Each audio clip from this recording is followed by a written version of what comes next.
This is an iHeart podcast. Guaranteed human. Work can be a little weird. Cringy training seminars, coworkers who won't stop talking about their plant, forgetting the mute button at an inopportune moment. We have to deal with a lot on any given workday. Sometimes it can feel hard to thrive and move forward in your career. Well, that's where LinkedIn comes in. LinkedIn helps you get ideas and insights from experts in your field, connect with people professionally, grow your network, and access tools designed to help you find the right fit for your next role. Whether you're just getting started, figuring out your next move, or looking to accelerate your career, LinkedIn is built to support you at every stage because LinkedIn is the network that works for you. Visit linkedin.com/knowstuff to learn more. If audiobooks are your thing and you've been meaning to listen to more of them, you should check out a podcast called Earsay, the Audible and iHeart Audio Club, hosted by Cal Penn. Each episode spotlights standout audiobooks on Audible across all kinds of genres: sci-fi, comedy, romance, thrillers, and more, with Cal talking to guests who help break down what makes each story worth listening to. It's a fun, easy way to discover your next great audiobook. Check out Earsay on the iHeartRadio app, Apple Podcasts, or wherever you get your podcasts. Welcome to Stuff You Should Know, a production of iHeartRadio.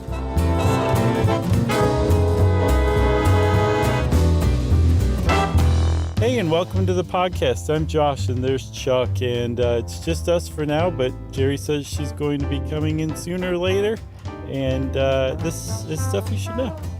Yeah, Jerry will come in probably in our most intense point when we're talking to each other, and you guys won't hear this, but we'll hear just full Jerry, full volume. We'll hear ourselves echoing because Jerry doesn't like headphones. You guys recording? What's going on? So yeah, when that point comes, we'll probably edit it out. Who knows? Even if we don't want to edit it out, Jerry might anyway. I saw Jerry yesterday. Our daughters go to school together now, which the public at large doesn't know, which is kind of fun. Mm-hmm. And saw her at pickup for the first time this year. What kind of pickup does she have? S10. Oh, really? She has a Cybertruck. Right. That's our Jerry, Cybertruck and visor sunglasses. No, not at the pickup, but at, kid pickup. I got you. I got you. Yeah. It's fun. It could have gone either way, and I went the wrong way. So speaking of Jerry, Chuck, there's a lake high up in the Indian Himalayas. It is extremely remote. It's extremely high up, and it's part of a mountain called Trisol, one of the highest mountains in India. Mm-hmm. And this lake is in a very desolate, very remote area. Essentially, if you look at a picture of it, did you see that picture? Heck yeah. It's nuts. It's a lake that's at the edge of a cliff at the bottom of another cliff way high above, like a ridge. It's just looking at that picture, I'm like, I would fall off there so hard. I would definitely die there. And it turns out that if I did die there, it would be part of a long-standing tradition. That's right. You were speaking of Roopkund Lake, Roopkund. Mm-hmm. You mentioned it's high. It's about 3 times as high as Denver, Colorado. Yeah.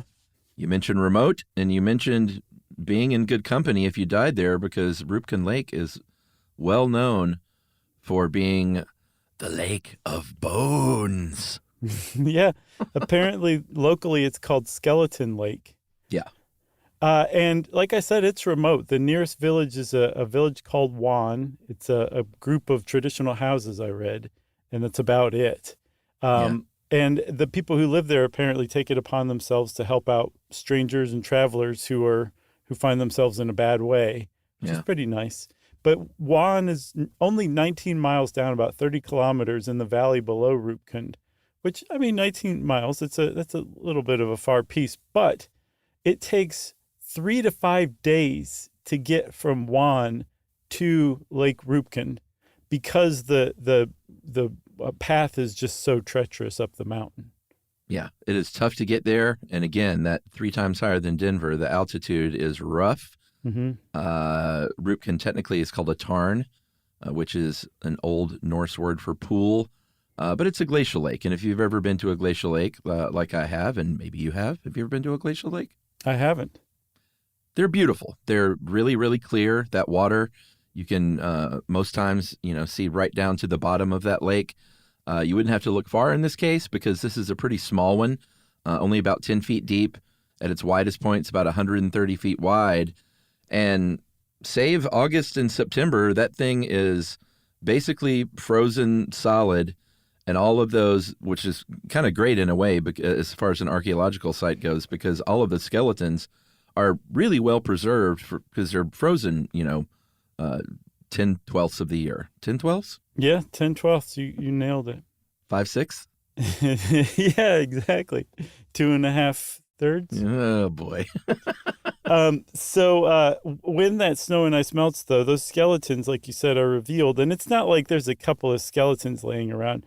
They've estimated, and these are scientists and researchers who studied this area, that there's up to 800 individual skeletons in this tiny little lake and scattered around the shores of the lake. Man. It's a lot of dead people. And no one knows who these people are or how they got there. It's a genuine historic mystery.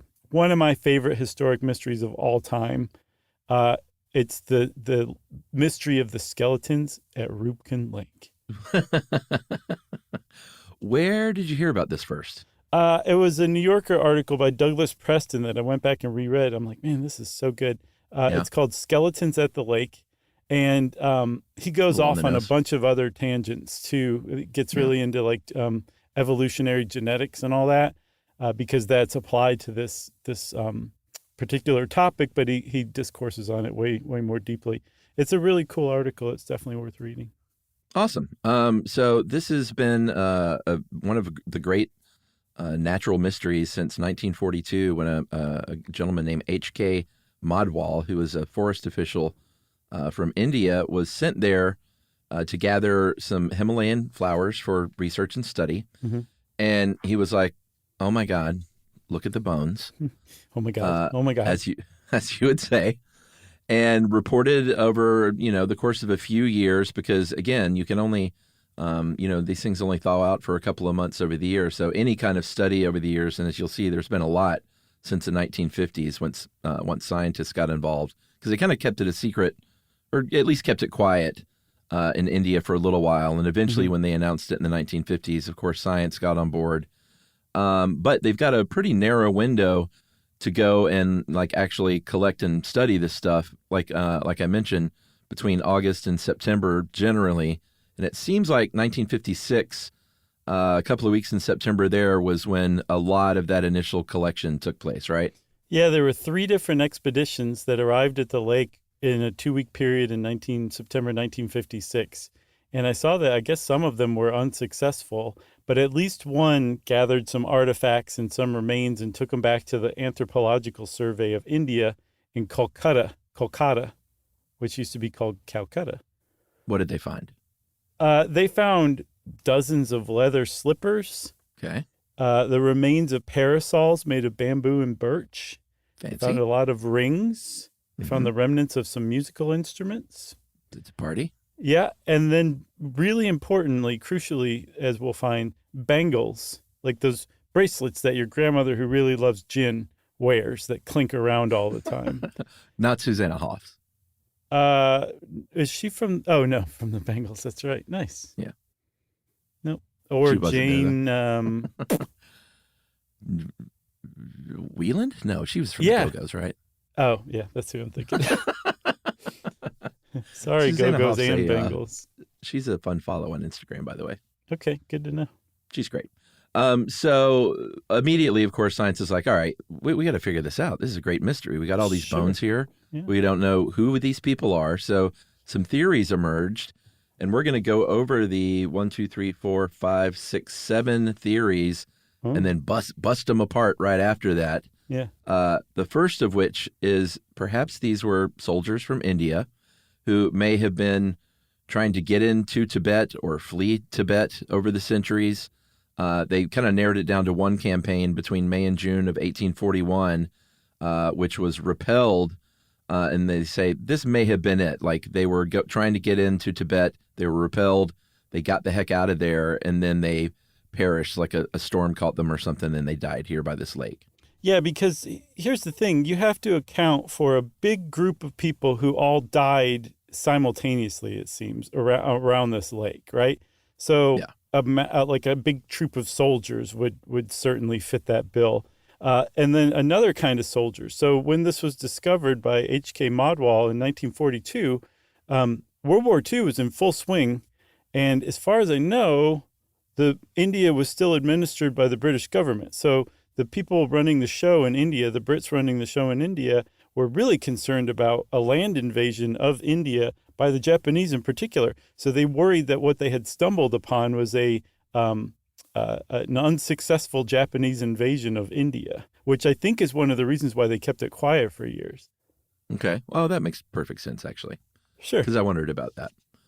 Another theory that popped up was maybe these were just traders. They were Tibetans on the Silk Road, maybe another trade route that we don't know about yet. Mm-hmm. Yeah. Or maybe they were just villagers who lived nearby and died of an epidemic. And they, if you die of some nasty plague or disease, you don't bury everybody right there where you're living. You kind of take them away a bit. And maybe that's what that was. Right. Another theory is, well, there's a bunch of different spots, sacred spots around India where you would ritually take your own life, either out of self-sacrifice or as an act of devotion to one of the Hindu gods. And they're like, well, maybe Roopkund Lake is one of these lesser known spots for ritual suicide. And that's what happened to all these people. Yeah, that's a pretty good one. What else? There's another one that is pretty low hanging fruit, but it makes a lot of sense. Somebody spoke up and said, guys, what if it's just a cemetery? Yeah. That would explain all the dead people, don't you think? And everyone was like, oh, God, Phil, Jesus, every time. Yeah, you get us every time, Phil. You can really see through the clutter. You know what Phil's nickname is? What? Low-hanging fruit Phil. That's a great name. And then finally, after everyone, kicked Phil out of the office and told him to go get everyone coffee, they said, Phil's kind of onto something. But also, what if it's not like a cemetery per se, but it was just people, it's now a cemetery because they were victims of a landslide or something, and that's just where they are now. Yeah, it's possible. So the problem is that none of these theories really fully fit the evidence that they found at the lake so far, right? Yeah. Soldiers, whether they're Japanese, Indian, or any kind, they don't make any sense because none of the artifacts recovered at the lake were weapons. They found a single spearhead made of iron, but of all the artifacts they found, that was the only thing that could remotely be used as a weapon at the lake. So if there's a bunch of soldiers there that died suddenly, their weapons wouldn't have evaporated over time. You'd find something. And then similarly, the Japanese soldiers in particular, that theory held zero water because there had been an earlier unofficial sighting by a British climber named T.G. Longstuff, if you can believe that. Yeah. He saw them first in 1907 as far as Europeans go. And so they couldn't possibly have been there because of World War II. That reminds me of the old joke from Rodney Dangerfield in Back to School. What? Would you come over and help me straighten out my Longfellow? Yeah, man, what a great movie. Yeah. I haven't seen that in a long time. I saw that in the theaters. Did you really? I totally did. Don't know if I would have been allowed to. Is that rated R? That probably wasn't rated R, was it? I could see it rated R. My mom took me, if I'm not mistaken. No, that's sweet. Yeah. I love it. The triple Lindy. Thanks, Mom. Yeah. There's one other thing that kind of rules out an idea because of the lack of weapons. One of the other theories is that this is a group of victims of some sort of attack. Somebody raised the idea of the Thuggees. You remember them, the secret cult of bandits in India that may or may not have existed, like Jerry. But they're like, no, somebody would have dropped their weapons, way more than just one iron spear, had these people been victims of murder. So the soldiers, the violence at the hands of other humans, that just doesn't really hold up. Doesn't hold up. Silk Road trader, first of all, was not along the Silk Road. That was pretty easy to rule out. Big one. But then there were, of course, they earlier had said, oh, yeah, but maybe it's something like the Silk Road, just a trade route we didn't know about. They looked and looked. They couldn't find any traces of a trade route where they were. And also it was, again, so rural, so high up there. They just don't think that was a likely candidate to be any kind of normal route. Yeah, the trader's theory was proposed by the other Phil, Fact Phil. Because anytime he opened his mouth, everybody'd say, Fact Phil, come on. Yeah. Can we get away with fact these days? I think so. Things have gotten way more risque. All the kids sing about being high all the time. That's true. What else, man? Well, the epidemic one sounded pretty good to me, but they actually can examine those bones forensically and, kind of tell whether that's true or not pretty definitively. So they did that. They were like, no, everyone here seemed like they were doing pretty well. Yeah. No signs of disease. So that also kind of rules out the cemetery and burial ground, along with the fact that there were no babies there. There were no children's remains found. If it was a cemetery, you'd probably find some of that stuff. Yeah, so I saw both. A lot of people very confidently say that there were babies and children found. Oh, really? Yes, I also saw that other people said there are no babies or children found. So that's not definitive. I'm not 100% certain of that. But just the fact that these people, their age range was like 18 to 35, and there weren't any very old people, at least, found among the remains, suggests that it wasn't a cemetery too. So the idea is like none of these initial theories panned out. They all got shot down, boop, boop, boop, one after the other. But we're still left with this huge question, a cliffhanger question, if you ask me. What is the reason that these skeletons ended up, as many as 800 dead people, at this tiny little lake, 16,500 feet, more than 5,000 meters in the Indian Himalayas? Should we take a break, or are you just setting me up for something? Let's take a break.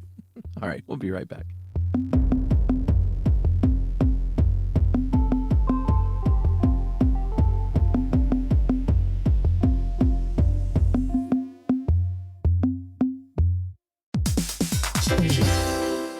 Hey, everybody. Here's a fact for you. In the United States, there is a break-in every 26 seconds, and that means that somewhere right now, an intruder is getting closer. And the problem with most security systems is that they only alert you after the break-in has started, and that's too late. Well, that's what makes SimpliSafe different. They use alerts. SimpliSafe's U.S.-based live agents, they identify threats on your property and help deter them before they actually break in. So the intruder never gets into your house. The crime is stopped before it even starts. That's right. And another great thing about SimpliSafe is they have no long-term contracts. They give you peace of mind and great value with their monitoring deterrence plans because they just start at about $1 a day. Yeah, SimpliSafe sent us a setup years back, and I still use mine every day. Yeah, and apparently setup, you can do it by yourself in under 30 minutes, so it's a really good value and it doesn't take long. So if you want to experience the SimpliSafe peace of mind, you can take advantage of the SimpliSafe discount offered to Stuff You Should Know listeners. Right now, you can get 50% off your new system by visiting simplisafe.com/stuff. That's half off at simplisafe.com/stuff. There's no safe like SimpliSafe.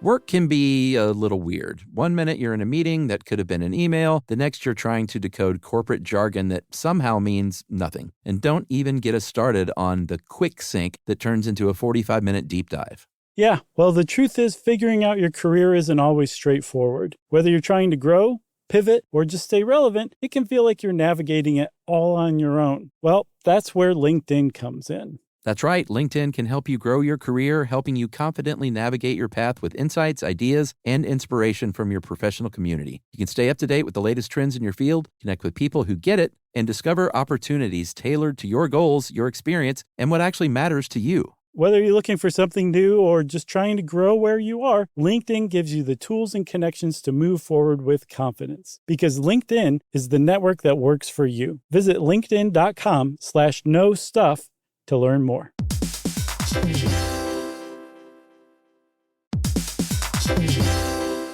Hey everybody, we're here to talk to you about Wayfair, who believes that spaces should be functional, they should be comfortable, they should be well designed, and they can be well designed by you with their help. Your updated space should feel more comfortable, inviting, and practical for everyday use. And we're talking about outdoor seating. We're talking about grills. We're talking about major appliances. If you need storage solutions, Wayfair can help you out. Patio lighting, rugs, decor. It is your one-stop shop for home. Yeah. I mean, it's getting nice out, so it's time to think about living outdoors for the next few months. And Wayfair knows that outdoor furniture, it's heavy, it's intimidating to assemble. So Wayfair has stepped in and said, we're going to handle the hard part so you don't have to. That's right. You can shop Wayfair Verified, your shortcut to the good stuff. And that means their team of product specialists are going to vet everything by hand using a 10-point inspection, testing things like, quality materials, functionality, and features, and even how long it takes to build that piece of furniture. And the overall experience save time, reduce hassle, and improved convenience. Patio season is here, and these deals won't last. So head to wayfair.com right now to get your outdoor space ready for way less. That's WAYFAIR.com.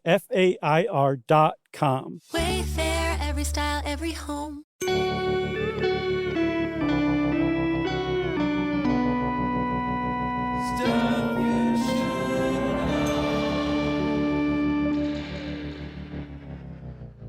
So, Chuck, I don't remember what episode it was in, but we've talked about geoarchaeological mythological study.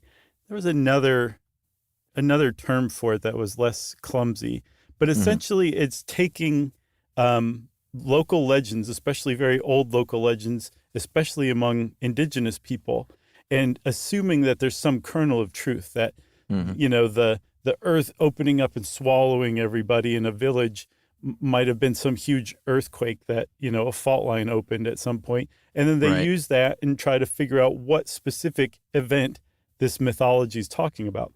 Well, it just so happens that there's a local legend among the people who live around the Roopkund Lake area that hundreds and hundreds of years ago, there was a traveling group of people who were struck down because the goddess Nanda Devi was very unhappy with the way that they were celebrating her or showing their devotion to her on a long-standing pilgrimage to honor Nanda Devi. Yeah, so this is a pilgrimage that would be undertaken every dozen years to honor that god you spoke of, Nanda Devi, who is, we should say in this case, a manifestation as a mountain from the goddess Parvati, very big goddess in the Hindu pantheon, and the goddess of, like, a good goddess of, like, great things, love, marriage, devotion, beauty, like all the goodness and kind of lovey things. That's funny. I noticed you left out fertility and children. Yeah, that's not the goodness. So Parvati, again, can embody a lot of different forms. In this case, it was a mountain. And so this pilgrimage would take place every 12 years, and Roopkund is on that route, one of 19 stops. And the last stop on the way to the final destination, which is, a mountain called Hamkund. It's another glacial lake on the other side of that really treacherous cliff that's above Roopkund. Okay, so this is the final lake before, or the penultimate lake before the final lake. Right. And so this pilgrimage, like, this exists. There's one coming up in 2026 where people who just haven't undertaken it before travel this incredibly dangerous, they consider it's the most dangerous pilgrimage in the Hindu religion. And a lot of them do it barefoot over the course of about 3 weeks. And when they get to Roopkund, the second to last stop, and they continue on up this very treacherous, scary ridge, barefoot, at 16,000 feet in elevation, they go down another 1,000 feet to Hamkund, where they release a ram that they've carried with them. And then the ram is believed to carry Nanda Devi onward to the home of Lord Shiva, her consort, who lives just higher up in the mountain. And then everybody turns around and goes back down the mountain the way they came. So we know this pilgrimage actually does exist. It's called the Nanda Devi Raj Yatra. And this local legend says that hundreds of years ago, a king and a queen, King Yasadwal and Queen Balampa, who were rulers of Kannauj, which is still around, they undertook this pilgrimage, but they weren't taking it seriously enough, and bad things happened to them. Well, yeah, earlier when I mentioned, like, sounds like a party with the parasols and the musical instruments and stuff, that's exactly what the theory holds, is that They brought along some singers and dancers on this pilgrimage. They were having a good time. And Nanda Devi was not too fond of this approach, did not like this atmosphere, and so rained hell upon them via giant hailstones and killed everybody. And that is what that large traveling party was people that were killed by a hailstorm as a sort of revenge from a god who didn't appreciate how this pilgrimage, the lack of solemnity for this pilgrimage. Right. So this is a local legend that's been around for a very long time. And when the team of archaeologists who conducted a study in 2004, I think this was the first actual big study done on what the heck was going on at Roopkund Lake. When they looked into this local lore, they're like, actually, a lot of the evidence supports this legend. Yeah. So they started kind of really digging into it a little more. And they found that the age range, I think I said, of the people involved were between 18 and 35. Yeah. So there weren't any kids, at least from what the sample they took was, and there weren't any old people.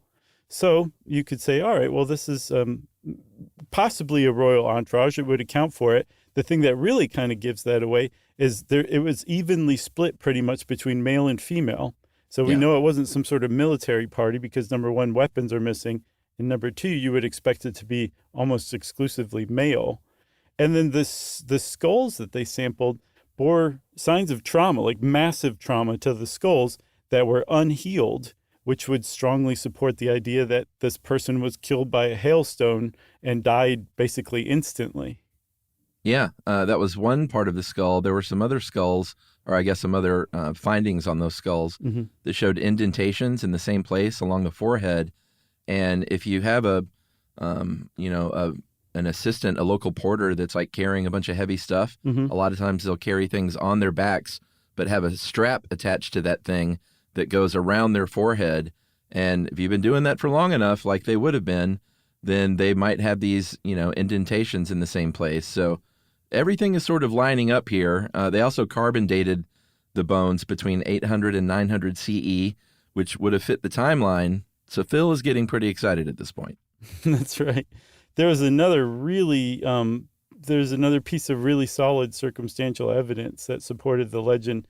Remember, they found a bunch of bangles and the remains of parasols. Well, even still today, Nanda Devi devotees who follow the Nanda Devi Raj Yatra, the pilgrimage, I know. Nice work.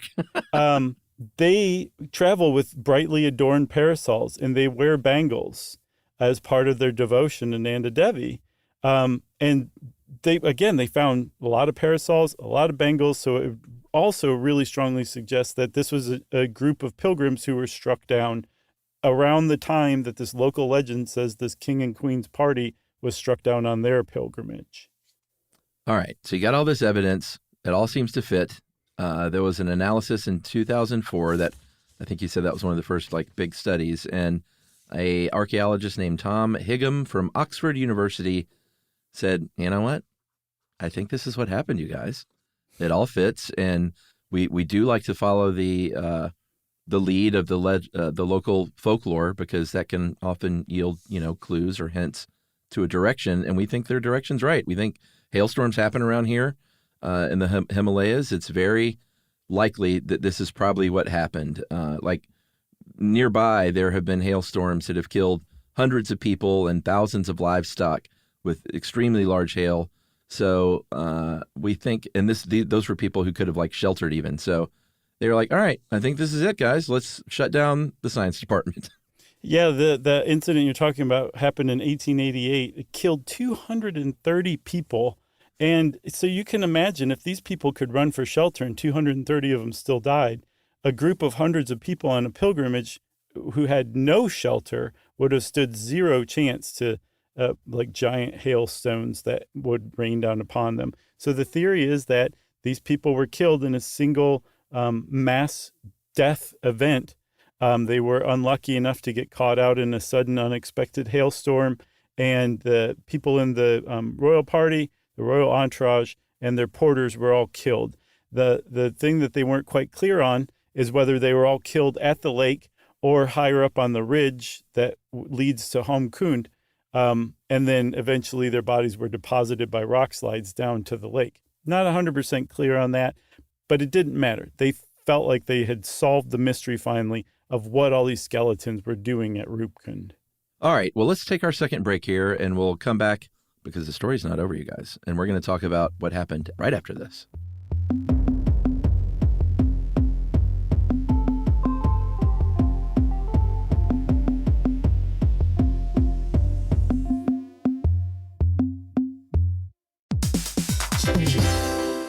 Hey, everybody, here's a fact for you. In the United States, there is a break-in every 26 seconds, and that means that somewhere right now, an intruder is getting closer. And the problem with most security systems is that they only alert you after the break-in has started, and that's too late. Well, that's what makes SimpliSafe different. They use alerts. SimpliSafe's US-based live agents, they identify threats on your property and help deter them before they actually break in. So the intruder never gets into your house. The crime is stopped before it even starts. That's right. And another great thing about SimpliSafe is they have no long-term contracts. They give you peace of mind and great value with their monitoring deterrence plans because they just start at about $1 a day. Yeah, SimpliSafe sent us a setup years back, and I still use mine every day. Yeah, and apparently setup, you can do it by yourself in under 30 minutes, so it's a really good value and it doesn't take long. So if you want to experience the SimpliSafe peace of mind, you can take advantage of the SimpliSafe discount offered to Stuff You Should Know listeners. Right now, you can get 50% off your new system by visiting simplisafe.com/stuff. That's half off at simplisafe.com/stuff. There's no safe like SimpliSafe.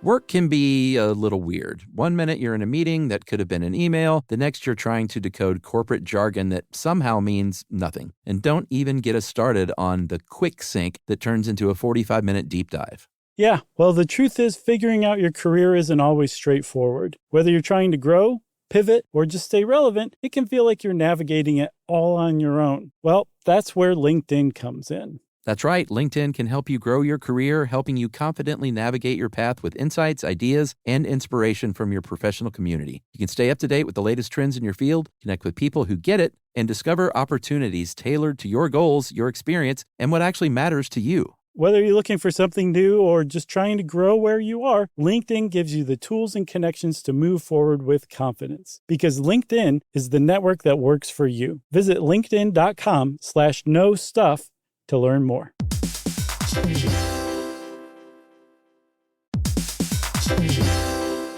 Hey everyone, if you've ever wanted to feel what it's like inside an episode of a show you love, hang with podcast hosts beyond the mic, or swap screens for sunsets with curious, like-minded people, then Stuff at Sea is your kind of voyage. That's right. Stuff at Sea is a 5-night, culture-soaked escape where pink sand paradise meets curious minds. Sailing round trip on October 2nd to 7th, 2026 from New York City to Bermuda, this voyage drops you straight into the iHeart Podcast Stuff universe. On top of the adults-only experience you already love, you'll get live podcast episode recordings, behind-the-scenes sessions, themed activations, and more unmissable on-board moments. Yeah, and there's overnight stays in Bermuda, so there's no rush. Just long, sun-drenched days to explore or do absolutely nothing at all. And back on board, curiosity sparks connection through conversations, experiences, and a lineup designed to keep things as thought-provoking as they are unforgettable. Stuff at Sea is part of the new specialty sailing collection that transforms beloved podcasts into immersive at-sea experiences exclusively with Virgin Voyages. Expect more stories, more hosts, and more ways to experience the voices that you love. Book now at virginvoyages.com/stuff.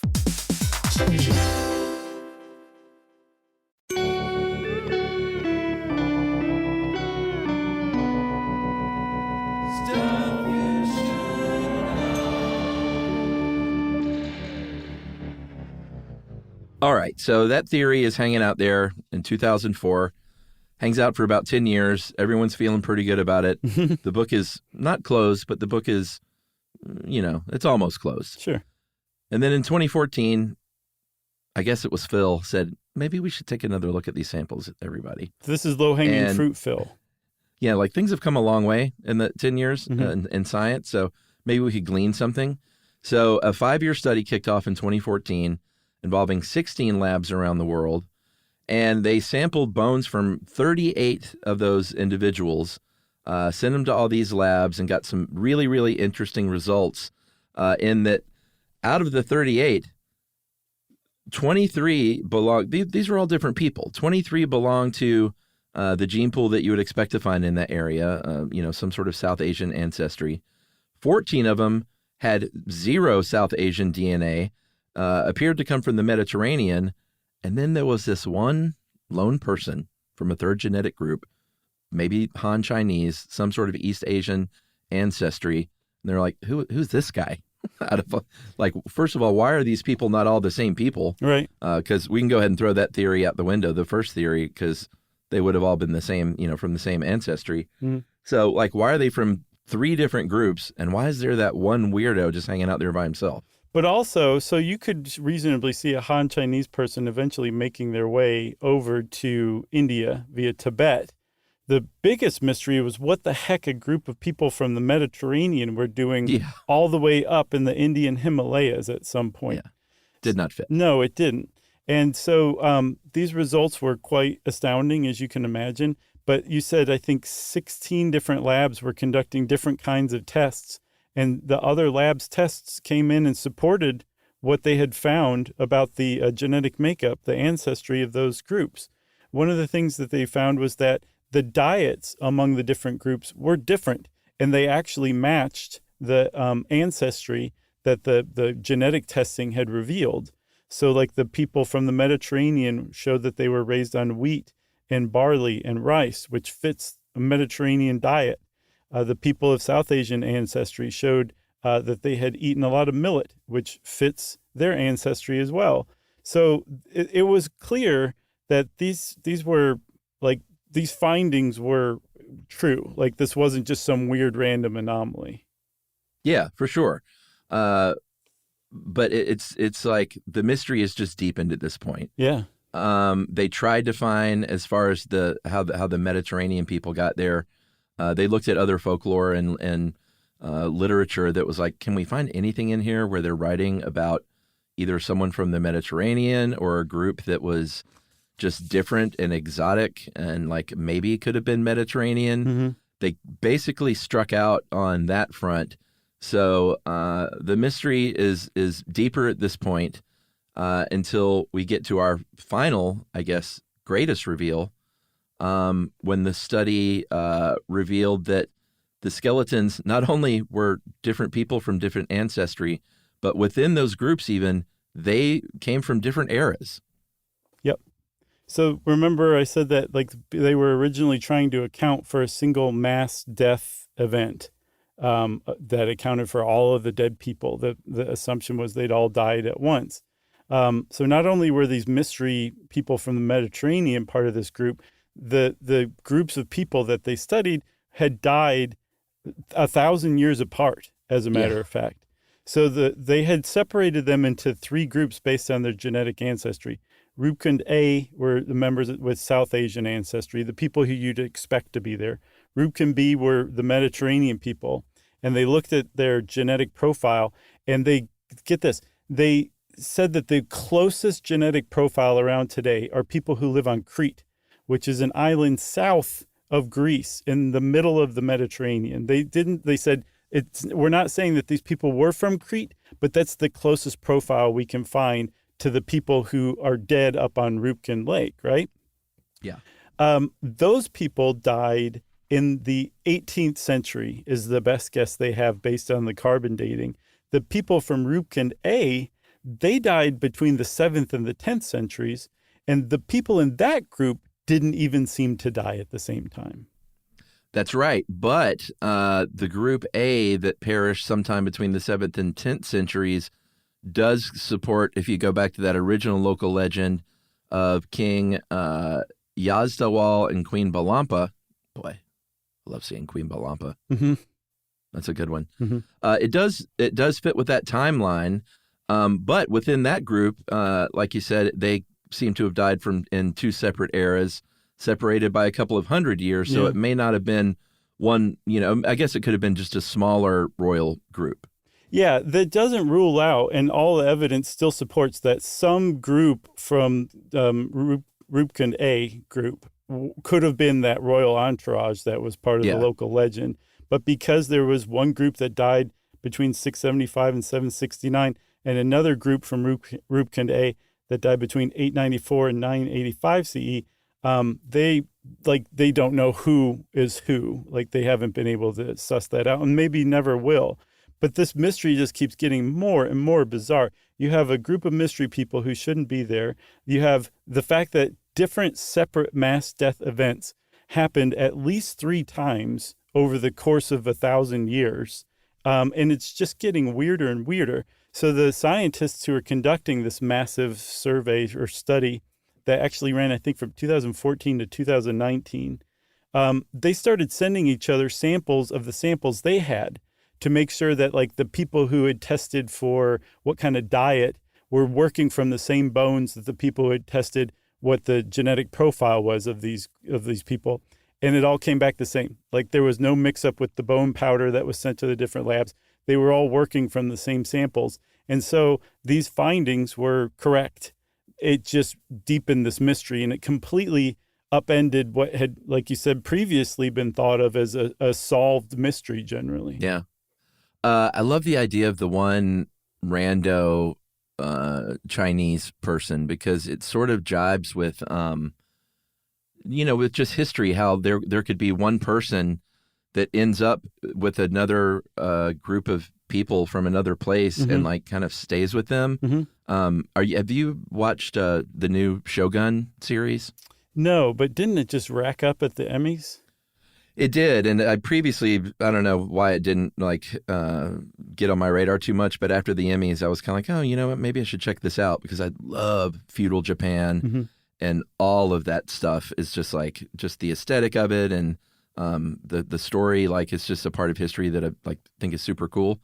So I started watching it. I'm like 4 episodes in, and it's awesome. And the whole notion here is there's this British guy that ends up in Japan, like maybe the first British guy in Japan, and is sort of in a way taken in by these people. So it's those things happen in history where you would get this just kind of single person all of a sudden ends up on another side of the world because they discovered some new route with their ship, and all of a sudden they're like, all right, well, I guess I live here now. Is the British guy played by Matt Damon again? No. Did he reprise his role? But that was a different movie. No, nor was it Richard Chamberlain.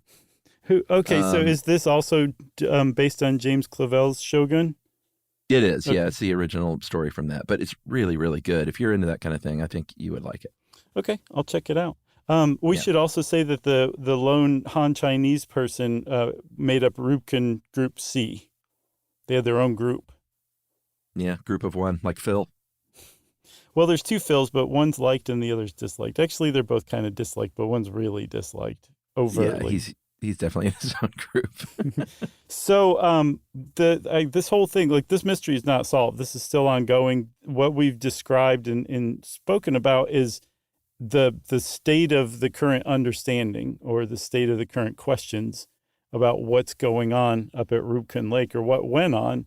And so it leads to the question, like, are we ever going to be able to solve this? And the answer to that is there's a good possibility we will, because if you think back, this 2014 to 19 study was working with the bone powder from just 38 individuals. Yeah. And there's as many as 800 individuals up there. So this is a really small sample. So as we start, like, analyzing more and more of the skeletons, who knows what weird data we're going to get back.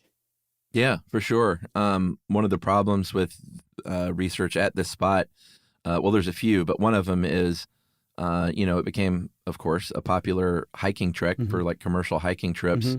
And over the decades, climbers would go in there, and, if you look up this lake, and you'll definitely see bones that are arranged in like cairns and like, clearly put together by the hand of a person much, much later. And so they're rearranging things, taking things, Yeah, a lot of them with took them, bones.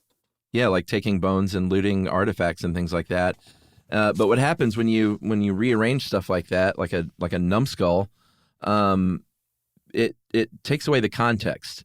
Who knows if the original we don't even know what the original context would have been, or if that even would have yielded anything. But we know it's not going to yield anything now, because there's bones arranged, like arm wrestling each other and playing football and stuff.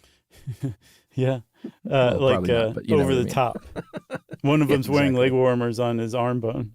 Yeah. Without context, took you a second, huh? Without context, that means traditional archaeology is sidelined, right? They can't help out at this point. I mean, they can to an extent, but like where they really swoop in and start interpreting things correctly is with context, and without context, their hands are tied largely. But luckily, as we've seen, there's molecular biology, there's evolutionary genetics, there's a lot of other tools in the toolbox, which is constantly expanding, that we can use to analyze stuff and make pretty good guesses from, the bones themselves, not necessarily just how they were arranged. Because like you said, there may have never been any kind of real context. There's a lot of rock slides in the area. There was one as recent as 2005 that revealed a new body that hadn't been found before. So it's possible that these bodies were moved down the mountain over the course of 1,000 years, maybe even longer. Yeah. So it's possible that we wouldn't have had any context anyway, and it's not just a bunch of jerky mountain climbers who were messing with the bones in the 10 years that you could hike past Roopkund Lake. Yeah, my money is on that first theory for some of them. That entourage, because that definitely explains a lot of the stuff, the parasols and the bangles and the musical instruments and stuff. And then I think the rock slide thing definitely plays a part, because a lot of bones could have just, collected down there over the centuries. I don't know. This one doesn't seem to me like there's going to be a single definitive explanation, but a combination of explanations. Yeah, totally. I mean, and there's so many ways to die up there, like not just hailstones or rock slides, but also just plain old blizzards. Getting lost in a blizzard and succumbing to the elements is really easy up there. I mean, there's just a lot of ways to die. And so, it could be group after group. A lot of them on this pilgrimage that just died over the years in this one particular spot. It's just that dangerous. But that still leaves the mystery of what a group of Mediterraneans, possibly from Crete, were doing on a very, outside of Hindu, a pretty obscure pilgrimage. Like I certainly hadn't heard of it before. And I got my finger on the pulse of pilgrimages around the world, and I hadn't heard of it. So how did these people from the Mediterranean in the 18th century end up on this pilgrimage? That may be a mystery forever, especially because there's no legends or folklores associated with it. But I think a lot of the questions are going to be unlocked because, luckily, since the lake itself is frozen over 10 months of the year, a lot of the bodies or skeletons or remains are preserved at the bottom of this lake. Because even when the lake's melted, it's really cold and you don't want to go in it. And so all it's going to take is somebody to take a really comprehensive study of the remains in the lake. And again, who knows what weird stuff it's going to yield. It's one to keep an eye on. And I love this mystery. To me, it being answered is preferable to it remaining a mystery, which is kind of like the opposite of how a lot of unsolved mysteries are, especially historic mysteries.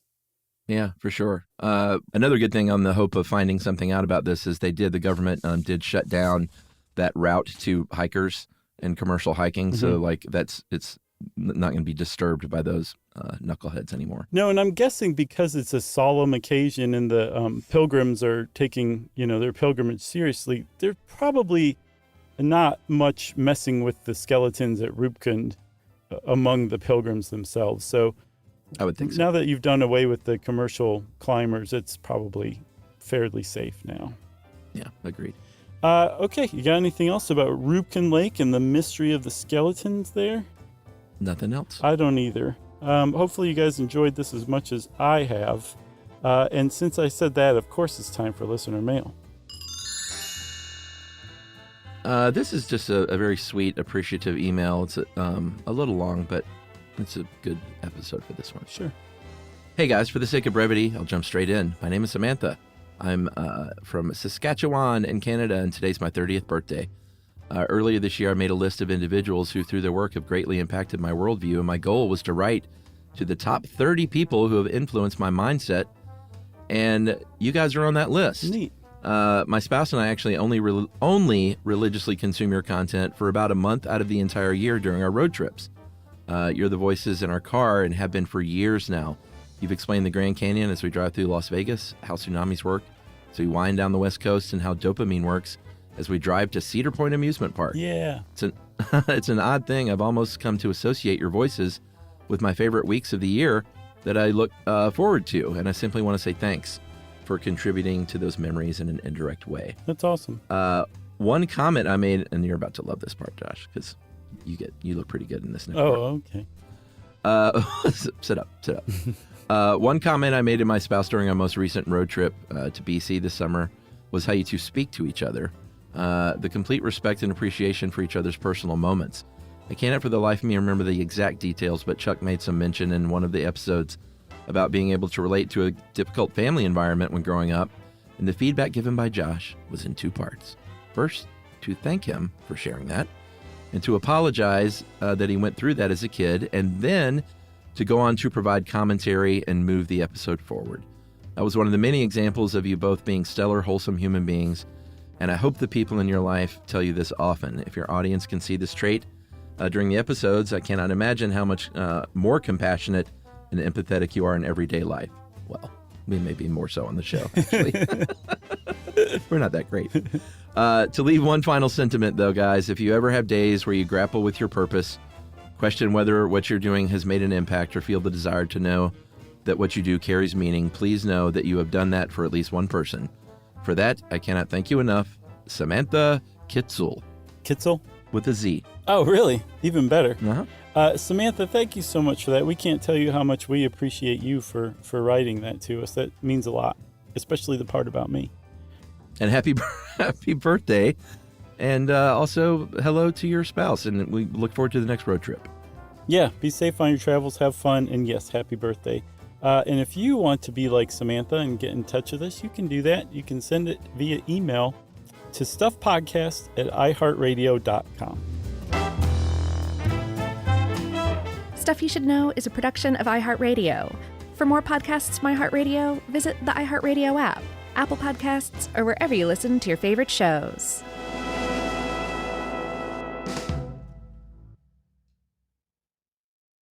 You know, you could be adored by everyone and still completely ignored by your cat. Trust me, I know. But if you feed your cat Sheba, you can go from being ignored to truly adored in 12 days guaranteed, or your money back. Sheba has a full menu of products, appetizers, entrees, treats, even a kitten's menu. It's so cute. So Sheba has a product for even the pickiest eater. Like Sheba Puree, it's made with bone broth. They are chef-inspired flavors. It's got a smooth and creamy texture that cats love and contains no corn, wheat, soy, or artificial flavors. It's food that your cat's gonna love. To learn more, check out Sheba.com. That's SHEBA.com. If audiobooks are your thing and you've been meaning to listen to more of them, you should check out a podcast called Earsay, the Audible and iHeart Audio Club, hosted by Cal Penn. Each episode spotlights standout audiobooks on Audible across all kinds of genres: sci-fi, comedy, romance, thrillers, and more, with Cal talking to guests who help break down what makes each story worth listening to. It's a fun, easy way to discover your next great audiobook. Check out Earsay on the iHeartRadio app, Apple Podcasts, or wherever you get your podcasts. Service opens doors, and at American Military University, it can open doors for the whole family. If you have a loved one who served in the military, you may qualify for reduced tuition. AMU offers flexible online programs designed to fit your schedule, so you can keep moving forward wherever life takes you. Learn more at amu.apus.edu/military. Open doors to the future for you and your family with the help of American Military University. This is an iHeart podcast. Guaranteed human.